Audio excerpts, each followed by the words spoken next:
Halo semuanya, perkenalkan saya Dr. Muda Christine yang sedang menjalani kepaniteraan klinik madya di Departemen Anestesiologi Fakultas Kedokteran Universitas Udayana.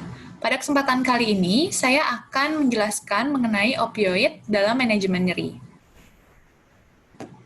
Sebelumnya, apakah itu nyeri? Menurut IASP 2020, nyeri merupakan pengalaman sensorik dan emosional yang tidak menyenangkan karena adanya kerusakan jaringan atau ancaman kerusakan jaringan atau keadaan yang menggambarkan kerusakan jaringan tersebut. Pada gambar, kita dapat lihat di sini kita bisa lihat bahwa ada bentuk kerusakan jaringan, yaitu berupa patah tulang. Nah, patah tulang ini dapat menimbulkan nyeri yang sangat hebat. Kemudian yang dimaksud dengan ancaman kerusakan jaringan ini contohnya seperti infark pada jantung. Pada pasien yang mengalami infark, dia akan mengeluhkan nyeri dada. Nah, ini merupakan ancaman kerusakan jaringan, sehingga kita harus segera melakukan reperfusi pada jaringan jantung tersebut. Kemudian yang dimaksud dengan keadaan yang menggambarkan kerusakan jaringan, itu contohnya pada pasien mengeluhkan adanya nyeri di perut bagian bawahnya, perut kanan bagian bawah. Nah, kita bisa curigai bahwa mungkin saja ini merupakan bentuk nyeri dari inflamasi appendix atau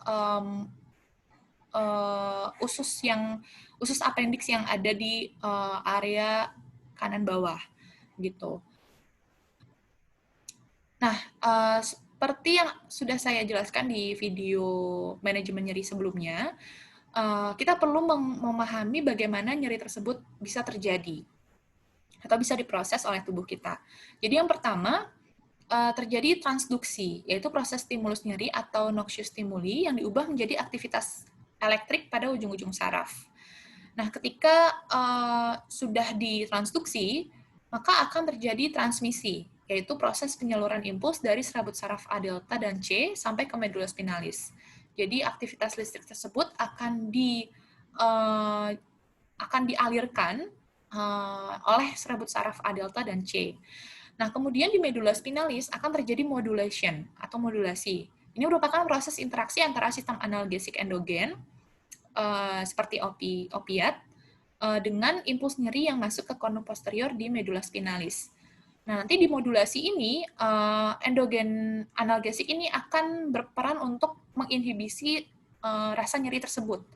Sehingga ketika nanti dipersepsi, yaitu merupakan hasil akhir dari proses interaksi kompleks tersebut, itu tidak terlalu nyeri. Atau apabila memang impulsnya terlalu besar, sehingga tidak dapat diinhibisi oleh endogen analgesik, ini akan menimbulkan persepsi yang nyeri di korteks tersebut. Kemudian, seperti yang tadi sudah kita ketahui bahwa ada 4 mekanisme nyeri. Nah, sekarang saya akan bahas lebih lanjut mengenai modulasi.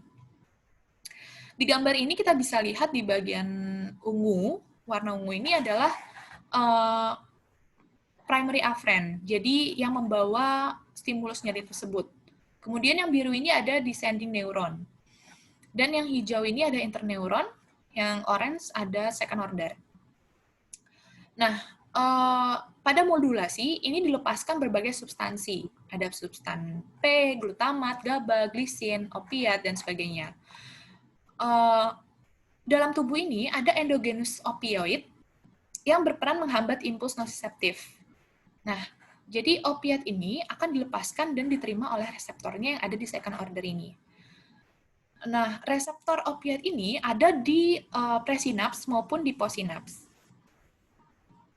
Jadi, kita akan bahas satu persatu, yaitu apa yang terjadi apabila opioid ini menempel pada reseptornya di presinaps. Jadi, kalau yang tadi kita ketahui bahwa neurotransmitter excitatory itu akan menimbulkan rasa nyeri.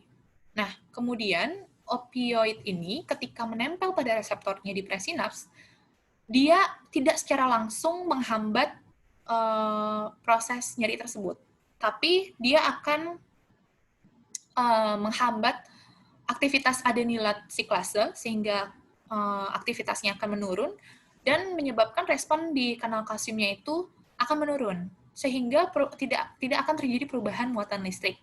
Nah, apabila itu terjadi, maka neurotransmitter yang di vesikel ini tidak akan bisa dikeluarkan ke possinap. Apabila tidak bisa dikeluarkan, maka tidak akan terjadi penghantaran impuls untuk ke bagian persepsinya gitu.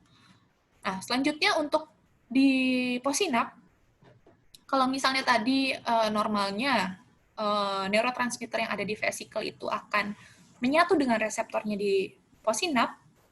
Nah, karena setelah di presinap itu sudah dihambat oleh opioid, di possinap opioid ini juga memiliki reseptornya. Jadi apabila opioid ini menyatu dengan reseptornya di possinap, dia akan meningkatkan aktivitas keluarnya ion K. Kalau tadi di presinap dia menghambat, kalau di possinap dia malah meningkatkan. Sehingga apa yang terjadi apabila ion K ini banyak keluar, maka akan terjadi hiperpolarisasi. Nah, apabila terjadi hiperpolarisasi, maka respon possinap neuron terhadap neurotransmitter eksitatornya itu akan menurun. Gitu. Selanjutnya, dari tadi kita sudah membicarakan mengenai reseptor opioid. Nah, sesungguhnya reseptor opioid ini ada banyak jenis. Ada mu, kemudian ada kappa, ada delta, dan juga ditemukan nosisensor. Nah, opioid ini berikatan dengan protein G pada reseptor opioid yang tersebar luas di sistem saraf pusat, sistem saraf perifer, dan jaringan lain. Nah, pada gambar ini kita bisa lihat di nosisensor, dia ada reseptornya, dominan mu. Di spinal cord ada reseptornya, dominan mu. Di brainstem juga ada. Di limbic system ada, di cortex juga ada. Jadi, dari gambar itu saja kita sudah tahu bahwa reseptor opioid ini ada di mana-mana gitu. Nah, nanti kepentingannya apa? Nanti kepentingannya dia akan menimbulkan banyak efek samping begitu. Nah, di sini reseptor di opioid ini ada mu, kappa, delta itu memiliki karakteristik dan efek yang berbeda. Seperti efek analgesik, kardiovaskuler, berupa bradikardi, respirasi, berupa depresi nafas, sampai anti-shivering. Jadi, pada opioid yang dominan terhadap reseptor kappa, dia berguna untuk pasien yang baru saja melewati pasca bedah, itu kan dia biasanya kan kedinginan gitu. Nah, itu akan berguna untuk anti-shivering, sehingga pasiennya tidak akan terlalu merasa kedinginan gitu. Nah, untuk klasifikasi opioid, ini ada banyak jenis opioid. Sebenarnya definisinya apa sih? Definisinya merupakan obat yang berikatan dengan reseptor opioid dan memiliki aktivitas seperti morfin. Nah, ini contoh-contohnya ada opiat, yaitu merupakan derivat opium, contohnya morfin dan kodein. Kemudian ada semisintetis, ada yang agonis, partial agonis dan antagonis. Nah, ini maksudnya kalau partial agonis ini artinya dia menghasilkan efek yang kurang dari respon maksimumnya. Sementara kalau misalnya campuran agonis-antagonis ini menunjukkan batas efek dari pereda nyeri di mana peningkatan dosis tidak akan menambah kemampuan menghilangkan nyeri. Kemudian kalau antagonis ini dia berguna apabila ada overdosis opioid, seperti naloxone. Nah, kemudian untuk sintetik dia ada fenilpipiridin, contohnya meperidin. Kita akan cukup sering belajar meperidin nanti. Kemudian ada fentanyl, kemudian ada metadon, tramadol. Nah, lalu ada endogenous opioid, itu contohnya endorfin. Nah, seperti yang kita tahu, tadi ada banyak reseptor opioid di berbagai jenis organ. Nah, otomatis akan menyebabkan efek yang berbeda juga. Akan menyebabkan efek yang opioid ini akan menimbulkan efek pada masing-masing organ tersebut. Nah, contohnya, sini kita akan bahas sistem saraf pusat. Jadi pada sistem saraf pusatnya akan menyebabkan analgesia secara spinal maupun supraspinal, kemudian akan menurunkan cerebral metabolic rate of oxygen, Itu merupakan konsumsi rata-rata konsumsi oksigen otak, kemudian ada cerebral blood flow dan ICP, itu akan diturunkan. Sehingga akan menimbulkan sedasi, euforia, dan halusinasi. Kemudian dia juga bisa menurunkan ambang kejang untuk golongan meperidin, dan namun jeleknya, dia akan menyebabkan toleransi, physical dependence, dan withdrawal symptoms. Nah, pada organ respirasi, dia mempengaruhi langsung medula, sehingga dia menurunkan respon ventilasi pada hiperkarbia dan hipoksia. Nah, pada orang normal, ketika kita mengalami kekurangan oksigen atau kelebihan karbon dioksida, maka kita akan merespon dengan meningkatkan respon ventilasi. Kita akan lebih cepat bernafas. Namun, pada pasien yang diberikan opioid ini akan tidak bisa merespon, sehingga respon ventilasinya menurun. Kemudian juga akan menekan refleks batuk. Kemudian pada morfin dia akan menyebabkan bronkospasme karena histamin rilis. Dan pada meperidin malah memiliki sifat antihistamin. Selanjutnya untuk kardiovaskuler, dia menurunkan heart rate melalui stimulasi vagal, dan pada meperidin, dia akan ada efek atropin yang meningkatkan heart rate, dan juga quinidine-like action menurunkan eksitasi miokardial, namun pada dosis besar dia menurunkan kontraktilitas miokardium. Kemudian pada gastrointestinal menyebabkan mual muntah karena ada stimulasi dopamin, dan juga menurunkan peristaltik, sehingga biasanya pasien akan mengeluh kembung. Nah, pada morfin dia akan menyebabkan spasme sphincter OD. Itu oleh itu sebab kalau misalnya ada pasien memiliki keluhan pankreatitis atau masalah sumbatan di saluran empedunya, apabila kita berikan morfin, ini akan memperberat keluhan pasien tersebut.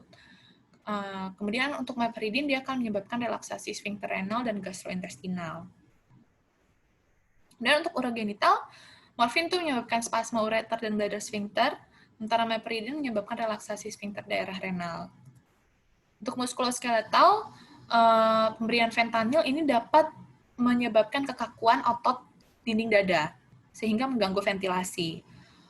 Kemudian, dia juga akan, opioid ini akan menyebabkan miosis, karena adanya stimulasi nukleus Edinger-Westphal pada saraf nervus cranialis 3, yaitu okulomotor.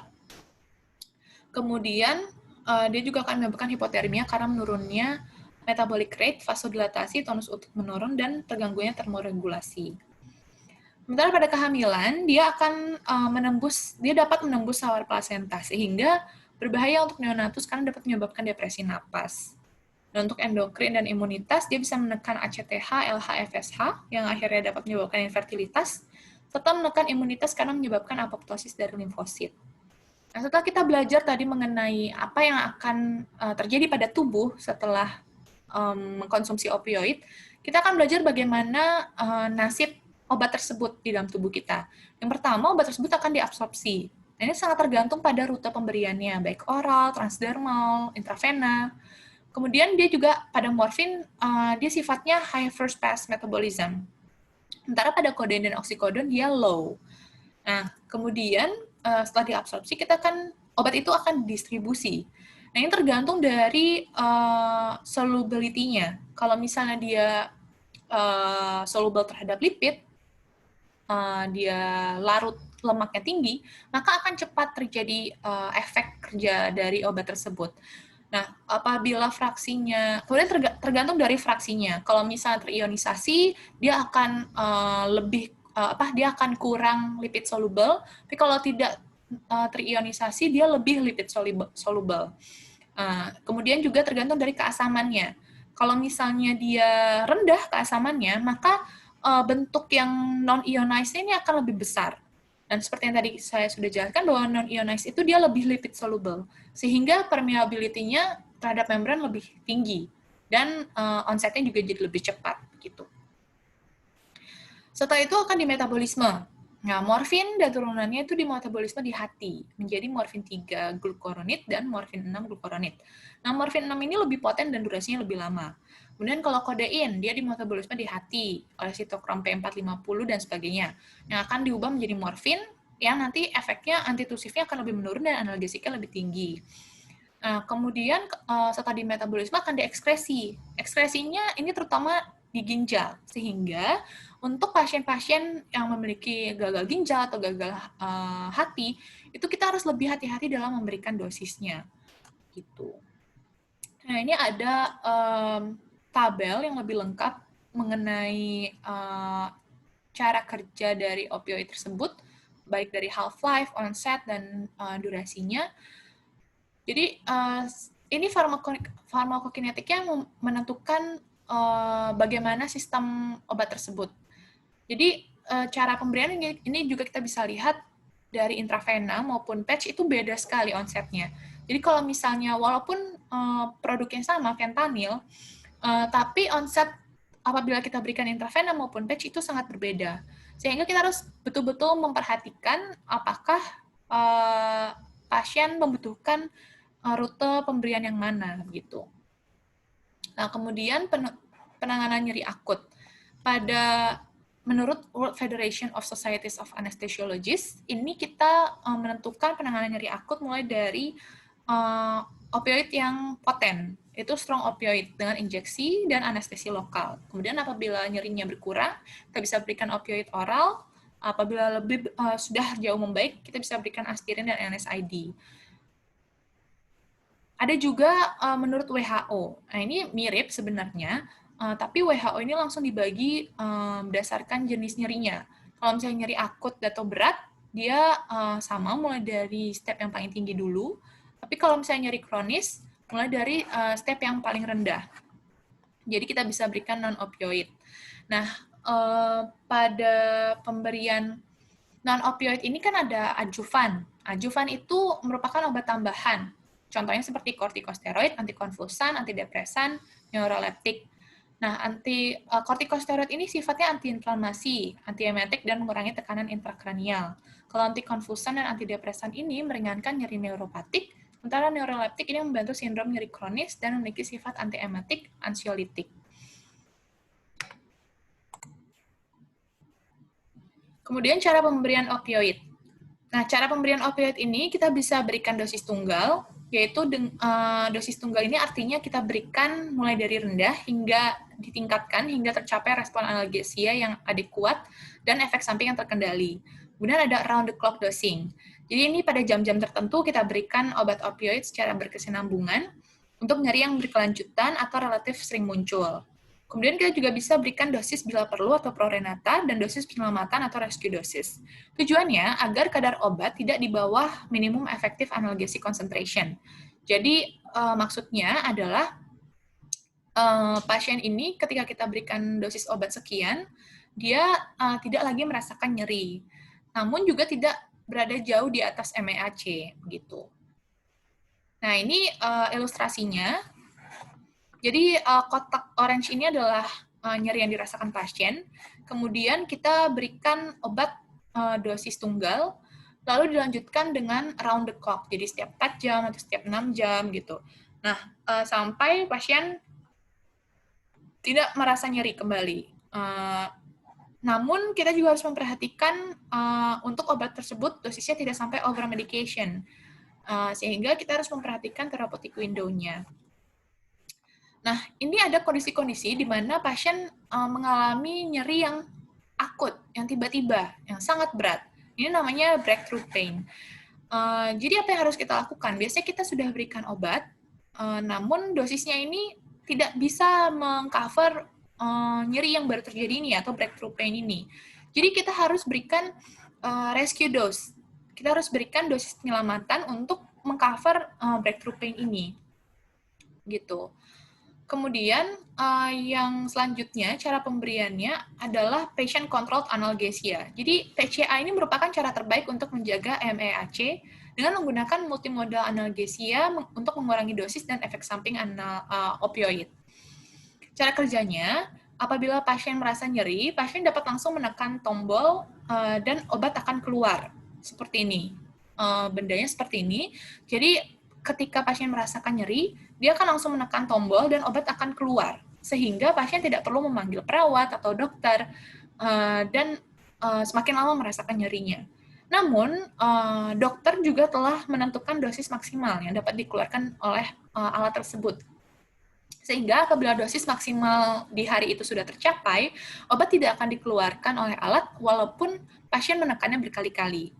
Nah, keesokan harinya baru dokter dapat melihat seberapa sering pasien menekan dan apa alasan pasien sehingga dosisnya itu dapat diatur kembali demi kesejahteraan pasien. Untuk efek penggunaan opioid, ini ada toleransi, yaitu perubahan hubungan dosis dengan respon karena paparan obat yang kontinu. Jadi, dosisnya itu, kebutuhan dosisnya malah semakin meningkat untuk mendapatkan efek yang setara. Manifestasi klinisnya apa? Yaitu depresi nafas, somnolen, mual, konstipasi, karena seperti yang tadi saya sudah bilang, apabila dosisnya semakin tinggi, maka efek sampingnya juga akan semakin berat. Gitu. Dan ini biasanya jarang jadi masalah. Kemudian juga ada dependensi. Ini merupakan sindrom withdrawal ketika dosis dikurangi atau dilakukan administrasi antagonis. Dan muncul beberapa hari selama terapi opioid. Ini bukan jadi masalah klinis apabila obat yang digunakan itu dilakukan tapering sebelum dihentikan. Dan tapering tidak lebih dari 50% per hari. Nah, ini merupakan tata laksana overdosis opioid. Tanda overdosis ini ada hipoventilasi, aritmia maligna, agitasi. Nah, apa yang harus kita lakukan? Kita dapat berikan ventilasi dengan back mask, kemudian kita bisa berikan naloxone. Naloxone itu yang tadi merupakan opioid antagonis, yaitu untuk overdosis opioid. Kita berikan 0,04 mg IV, kemudian kita evaluasi 2-3 menit kemudian, kalau misalnya responnya masih inadequate, kita lanjutkan berikan naloxone 0,04 mg, kemudian kita periksa lagi 2-3 menit kemudian, kalau misalnya masih belum adekuat, maka kita double dosisnya, jadi 0,08 mg IV naloxone. Begitu. Jadi, sekian penjelasan saya mengenai terapi opioid dalam manajemen nyeri. Jadi, opioid ini merupakan salah satu obat yang efektif untuk menterapi nyeri akut dengan dosis yang di-adjust karena tergantung dari metabolisme serta ekskresi pasien, fungsi dari ginjal dan hati pasien. Oleh karena itu, pemberian opioid ini harus diberikan atas pemberian dokter karena efek sampingnya juga yang cukup berat, yaitu berupa depresi nafas, somnolen, kehilangan kesadaran, kemudian juga pupil yang mengecil gitu. Jadi sekiranya video ini dapat bermanfaat. Nah, terima kasih.